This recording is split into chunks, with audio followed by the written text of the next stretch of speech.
गोपिका जीवनस्मरणं गोविंदा गोविंदा।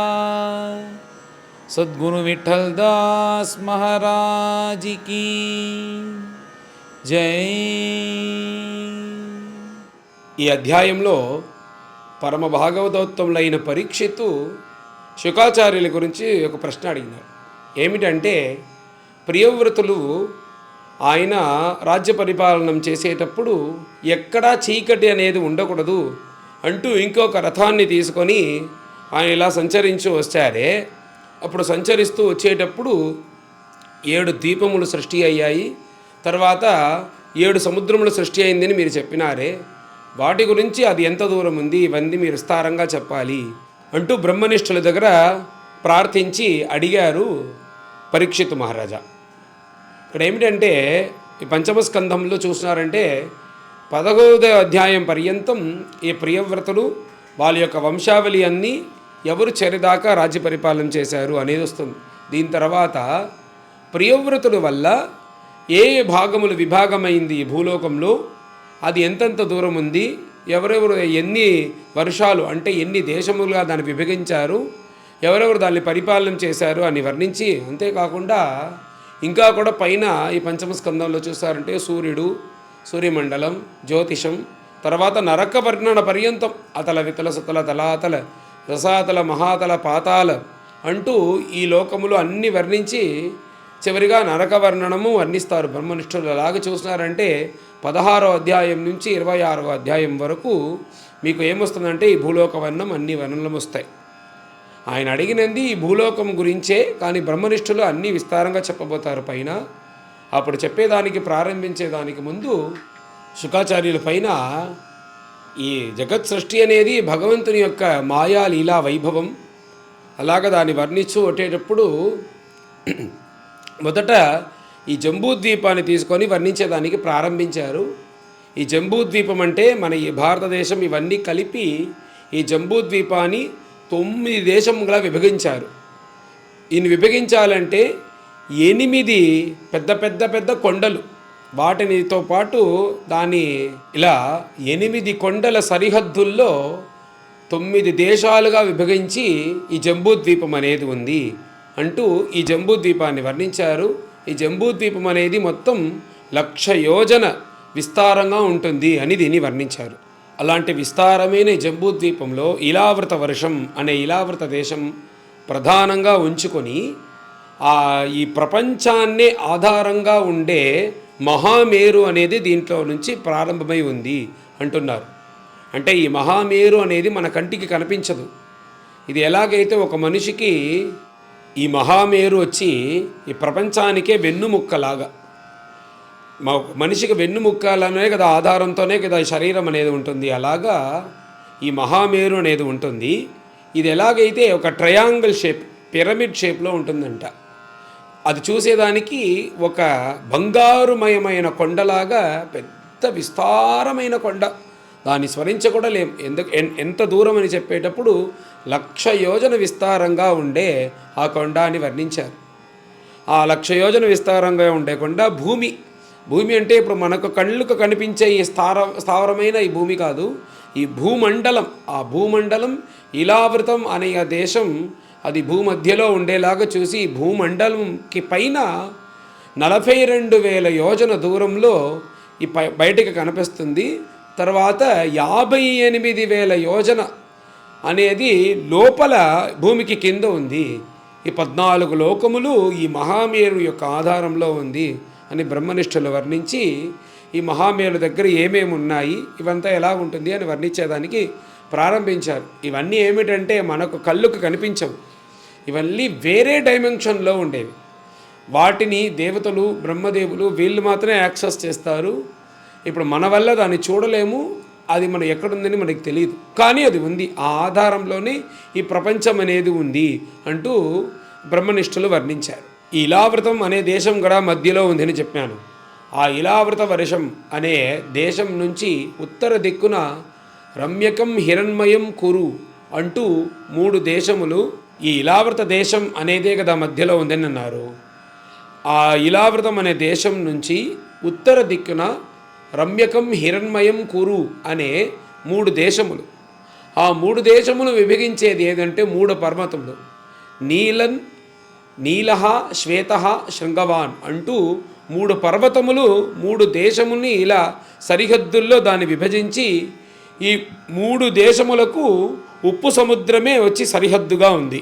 తర్వాత ఈ మధ్య భాగంలో ఉండే ఇలావృతం యొక్క దక్షిణ దిక్కులో ద్విశతం, హేమకూటం, హిమాలయం అనే పెద్ద పెద్ద పెద్ద కొండలు. ఈ కొండలు 3 దేశాన్ని విభజించాయంట. అవేమంటే హరివర్షం, కింపురుషం, భారతం, ఇప్పుడు ఉండే మన భారతదేశం. ఇవి 3 ఈ హిమాలయం, హేమకూటం, ద్విశతం అని 3 పర్వతములతో ఈ 3 దేశములను విభజించారు సరిహద్దుల్లో ఉంచుకొని.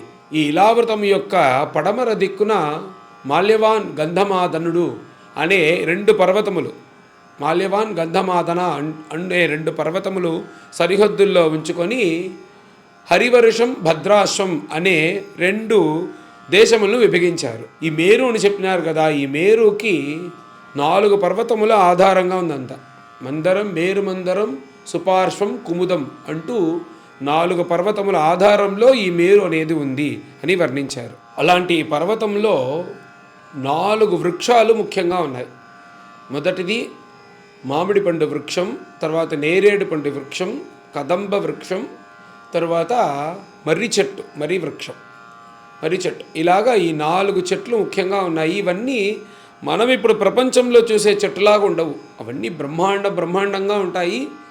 ఈ చెట్లు ఇవన్నీ వచ్చి దేవతలు మాత్రమే దాన్ని యాక్సెస్ చేయగలరు. అలాంటిది వ్యత్యాసమైన ఆ చెట్లు ఈ పర్వతాల్లో ఉన్నాయి. ఈ పర్వతంలో ఉండే ఈ మామిడి చెట్టు నుంచి, ఆ మామిడి చెట్టు నుంచి వచ్చే పండ్లు బాగా మంచి రుచికరంగా ఉంటుందంట. అవన్నీ ఆ చెట్టు కింద ఒక నది ప్రవహిస్తూ ఉందంట. ఆ నదిలో పడి ఇలా పండ్లు అనేది వస్తూ ఉంటుంది, ఆ మామిడి పండ్లు. దాన్ని పుణ్యవహులు అనే కొందరు స్త్రీలు దాన్ని తింటారంట. వీళ్ళందరూ ఎవరంటే సాక్షాత్ పార్వతీదేవికి సేవ చేసే దాసులు, పార్వతీ దగ్గర ఉండే దాసులు. వాళ్ళు ఈ పండ్లన్నీ తింటారంట. ఆ పండ్లను తిని ఏమి ఆశ్చర్యం అంటే వారి శరీరాన్ని నుంచి ఆ పండ్లను తిన్నందువల్ల 10 యోజనం, ఒక 10 కిలోమీటర్ దాకా వీళ్ళ శరీరం నుంచి ఒక సుగంధం అనేది ఉంటుందంట ఈ పండ్లు తిండే ప్రభావం వల్ల. తర్వాత నేరేడు పండ్ల చెట్లు. ఆ నేరేడు పండ్ల వల్లే దానికి జంబు అని పేరు సంస్కృతంలో. అక్కడ కింద జంబు అనే నది కూడా ప్రవహిస్తుందంట. నేరేడు పండు చెట్టు కింద ఆ ప్రవహించే ఆ నది ఒడ్డున ఉండే మట్టి, ఆ మట్టి ఏమిటంటే పైన సూర్యుడి దగ్గర నుంచి పడే వెలుతురు వల్ల ఆ మట్టి బంగారంలాగా ఉంటుందంట. ఆ బంగారంలాగా ఉండే మట్టిని తీసుకెళ్ళి దేవతలందరూ వాళ్ళకి కావాల్సిన కిరీటం, కవచం ఇవన్నీ బంగారమేది అలాగ వాళ్ళు చేసుకొని దాంతో సుఖంగా ఉంటారు అంటూ ఈ చెట్ల గురించి వర్ణించారు బ్రహ్మనిష్ఠులు. తర్వాత ఈ కదంబ వృక్షానికి వెళ్తే అక్కడ 5 జలపాతం అనేది ముఖ్యంగా ఉందంట. ఆ జలపాతంలో తేనెలాగా జలపాతం అనేది ఉంటుందంట. ఆ జలపాతంని ఎవరైతే తాగుతారో, ఎవరైతే స్నానం చేస్తారో, ఇవన్నీ దేవతలకు మాత్రమే. అలా స్నానం చేసి నీళ్లు తాగిన వాళ్ళకి వాళ్ళ నోటి నుంచి 100 కిలోమీటర్ల దాకా ఆ సుగంధం అనేది ఉంటుందంట ఆ జలపాతం వల్ల.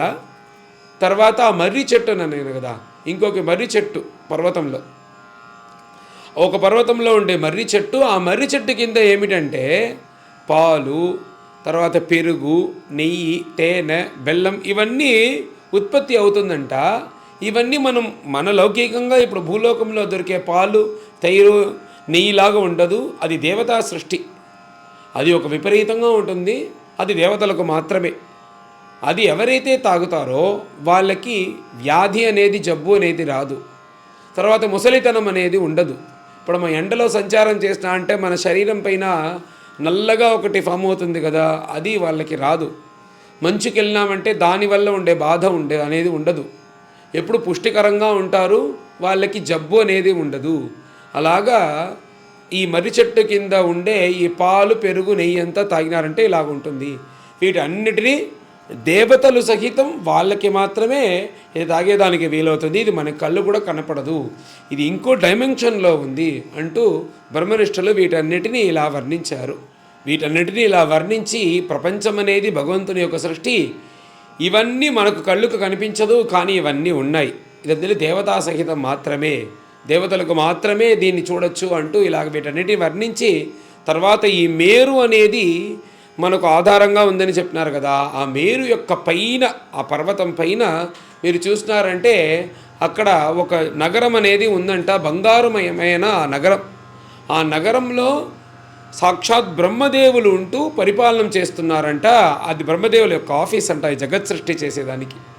అక్కడ ఉంటూ ఆ నగరాన్ని 8 భాగములుగా పిలిచి 8 భాగములుగా విభజించి ఆ 8 భాగముల్లో అష్టదిక్పాలకులు ఉంటూ ఈ ప్రపంచాన్నే వాళ్ళు ఇలా పరిపాలిస్తున్నారు అంటూ ఈ మేరు పర్వతంలో ఉన్నారు అంటూ బ్రహ్మనిష్ఠులు అంతా వర్ణించి ఇది జగత్ సృష్టి అంటూ దాంతో ఈ అధ్యాయాన్ని ఈ మేరు గురించి చెప్పి ఈ భూమి యొక్క ఆధారం భూమండలం అంటే ఇప్పుడు మనం భూమి అంటే ఈ భూమి కాదు, ఇది భూమండలంగా ఇది ఒక ప్లేట్ లాగా వర్ణించి దీనికి పైన మేరు అనేది కింద అనేది ఉంది అని ఇలాగంతా వర్ణించారు. ఇవన్నీ మనం చూసినానంటే ఇప్పుడు కళ్ళకి కనపడవు. ఎందుకు కనపడదంటే ఇవన్నీ వేరే డైమెన్షన్లో ఉంది, మనకు యాక్సెస్ చేయలేము. ఇప్పుడు మనం లౌకికంగా చూసామంటే ఎన్నో విషయాలు కళ్ళకి కనపడవి అన్నీ ఉన్నాయి, అవన్నీ మన వల్ల యాక్సెస్ చేయనందువల్ల అది మనకు కనిపించలేదు తప్ప అది కానీ ఉంది. అలాగనే ఇలాంటి విషయాలన్నీ ఉన్నాయి. ఎందుకు ఇది అంటున్నానంటే బ్రహ్మనిష్ఠులు చెప్తే అన్నీ సత్యంగానే ఉంటుంది, వాళ్ళు ఏమైనా చెప్పినా కానీ ఇది సత్యంగానే ఉంటుంది. మనం ఒకటి చూడకలేకపోతే అది అసత్యమని కాదు. అందుచేత ఈ మహామేరు ఇవన్నీ ఉంటున్నాయి భూమికి పైన ఆధారంగా. అదేమిటంటే వెన్నముక్కలాగా ఉందంట ఈ ప్రపంచానికే ఈ మహామేరు. అలాంటి గొప్ప మహామేరుని వర్ణించి ఈ అధ్యాయాన్ని పూర్తి చేశారు. పైన అందరం కలిసి అధ్యాయాన్ని పారాయణం చేస్తాం. అథ షోడశోऽధ్యాయः రాజోవాచ ఉక్తస్త్వయా భూమండలాయాం అవిశేషః యావదాదిత్యస్తపతి యత్ర చాసో జ్యోతిషాం గణైః చంద్రమావాసః దృశ్యతే తత్రాపి ప్రియౌరథరథచరణ పరిఖాతైః సప్తభిః సప్తసింధవ ఉపక్లుప్తాః యత ఏతస్యాః సప్తద్వీపవిశేష వికల్పః త్వయా భగవన్ ఖలు సూచిత ఏతదేవాఖిలమహం మానతః లక్షణతశ్చ సర్వం విజిజ్ఞాసామి. భగవతః గుణమయే స్థూలరూపే ఆవేశితం మనః హ్యగుణేపి సూక్ష్మతమ ఆత్మజ్యోతిషి పరే బ్రహ్మణి భగవతి వాసుదేవాఖ్యే క్షమమావేశితుం తదుహైతత్ గురో అర్హసి అణువర్ణయితుమితి. ఋషిరువాచ న వై మహారాజ భగవతః మాయాగుణవిభూతేః కాష్ఠాం మనసా వచసా వా అధిగంతుమలం విబుధాయుషాపి పురుషః తస్మాత్ ప్రాధాన్యేనైవ భూగోళకవిశేషం నామరూపమానలక్షణతః వ్యాఖ్యాస్యామః. యో వాయం ద్వీపః కువలయకమల కోశాభ్యంతరకోశః నియుతయోజన విశాలః సమవర్తులో యథా పుష్కరపత్రం యస్మిన్నవవర్షాణి నవయోజన సహస్రయామాని अष्टभिः मर्यादागिरिभिः सुविभक्तानि भवन्ति येषां मध्ये इलावृतं नाम अभ्यन्तरवर्षं यस्य नाभ्याम् अवस्थितः सर्वतः सौवर्णः कुलगिरिराजः मेरुः द्वीपायाम् असमुन्नाहः कर्णिकाभूतः कुवलयकमलस्य मूर्धनि 32 सहस्रयोजनविततः मूले 16 तावतान्तर्भूम्यां प्रविष्टः उत्तरोत्तरेण इलावृतं नीलः श्वेतः शृङ्गवानिति त्रयोरम्यकहिरण्मयकुरूणां वर्षाणां मर्यादागिरयः प्रागायता उभयतः क्षारोदावधयः 200 पृथवः एकैकशः पूर्वस्मात् उत्तरः दशांशाधिकांशेन दैर्घ्येव रसन्ति एवं दक्षिणेन इलावृतं निषधः हेमकूटः हिमालयः इति प्रागायता यथा नीलादयः अयुतयोजनोत्सेधा हरिवर्ष किं पुरुषभारतानां यथासङ्ख्यम् तथैव इलावृतम् अपरेण पूर्वेण च माल्यवत् गन्धमादनौ आनीलनिषधायतौ 200 पप्रथतुः केतुमालभद्राश्वयोः सीमानं विदधाते मन्दरः मेरुमन्दरः सुपार्श्वकुमुदः इति अयुतयोजनविस्तारः उन्नाहाः मेरोः चतुर्दिशम् अवष्टम्भगिरयः उपक्लृप्ताः चतुर्श्वेतेषु चूतजम्बूकदम्ब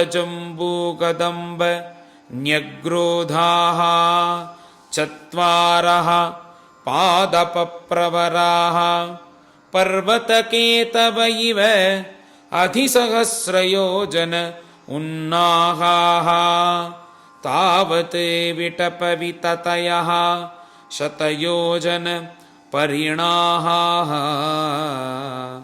हृदाश्चत्वारः पयोमध्विक्षुरस मृष्टजलायदुपस्पर्शिनः उपदेवगणाः योगैश्वर्याणि स्वाभाविकानि भरतर्षभा धारयन्ति देवोद्यानानि च भवन्ति 4 नन्दनं चैत्ररथं वैभ्राजकं सर्वतो भद्रमिति येष्वमरपरिवृढाः सहसुरललनाललाम यूथपतयः उपदेवगणैः उपगीयमानमहिमानः किल विहरन्ति मन्दरोत्सङ्ग 1100 उत्तुङ्गदेवचूतशिरसः गिरिशिखरस्थूलानि फलानि अमृतकल्पानि पतन्ति तेषां विशीर्यमाणानाम् अतिमधुरसुरभिसुगन्ध बहुलारुण रसोदेन अरुणोदानामनदी मन्दरगिरिशिखरात् निपतन्ती पूर्वेण इलावृतम् उपप्लावयति यदुपचोषणाद्भवान्या अनुचरीणां पुण्यजनवधूनाम् अवयवस्पर्शसुगन्धवातः दशयोजनं समन्तात् अनुवासयति एवं जम्बूफलानाम् अत्युच्चनिपातविशीर्णानाम् अनस्थितप्रायाणाम् इभकायनिभानां रसेन जम्बूनामनदी मेरुमन्दरशिखरात् अयुतयोजनात् अवनितले निपतन्ति दक्षिणेन आत्मानं यावदिलावृतम् उपस्यन्दयति तावत् उभयोरपि रोधसौर्या मृत्तिका तद्रसेन अनुविद्यमाना वाय्वर्कसंयोगविपाकेन सदा अमरलोकाभरणं जाम्बूनदं नाम सुवर्णं भवति यदुगवावविबुधादयः सह युवतिभिः मुकुटकटककटिसूत्रादि आभरणरूपेण खलु धारयन्ति यस्तु महाकदम्बः सुपार्श्वनिरूढः यास्तस्य कोटरेभ्यो विनिसृताः पञ्चायाम् अपरिणाहाः पञ्चमधुधाराः सुपार्श्वशिखरात् पतन्त्यः अपरेण आत्मानम् इलावृतम् अनुमोदयन्ति याह्युपयुञ्जानानां मुखनिर्वासितवायुः समन्तात् शतयोजनम् अनुवासयति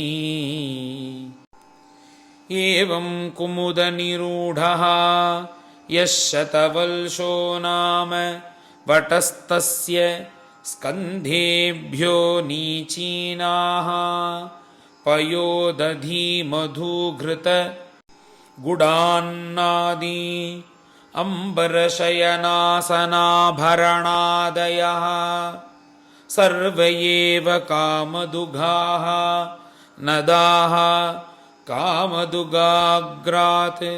पतन्तः तमुत्तरेण इलावृतम् उपयोजयन्ति यानुपजुषाणानां न कदाचिदपि प्रजानां वलीपलितक्लमस्वेद दौर्गन्ध्य जरामय मृत्युशीतोष्ण वैवर्ण्य उपसर्गादयः तापविशेषाः भवन्ति यावज्जीवं सुखं निरतिशयमेव कुरङ्गकुरर कुसुम्भवैकङ्कत्रिकूटशिशिर पदङ्गरुचकनिषध शिनीवासकपिलशङ्ख वैदूर्यजारुधि हंसर्षभनागकालञ्जर नारदादयः विंशतिगिरयः मेरोः कर्णिकाया इव केसरभूताः मूलदेशे परित उपक्लृप्ताः जठरदेवकूटौ मेरुं पूर्वेण 18 योजन सहस्रमुदगायतौ 200 पृथुतुङ्गौ भवतः एवम् अपरेण पवनपारियात्रो दक्षिणेन कैलासकरवीरो प्रागायतौ एवम् उत्तरतः त्रिशृङ्गमकरावष्टभिः एतैः परिस्तृतो अग्निरिव परितः चकास्ति काञ्चनगिरिः मेरोर्मूर्धनि भगवतः आत्मयोनेः मध्यतः उपक्लृप्ताम् पुरीम् अयुतयोजनसाहस्रीं समचतुरस्रां शातकौम्भीं वदन्ति तामनुपरितः लोकपालानाम् अष्टानां यथादिशं यथारूपं तुरीयमानेन पुरः अष्टौ उपक्लृप्ताः श्रीहरये नमः श्रीहरये नमः इति श्रीमद्भागवते महापुराणे पारमहंस्यां संहितायां पञ्चमस्कन्धे भुवनकोशवर्णनं नाम षोडशोऽध्यायः। गोपिका जीवनस्मरणं गोविन्द गोविन्द। सद्गुरु विठ्ठल दास महाराज की जय।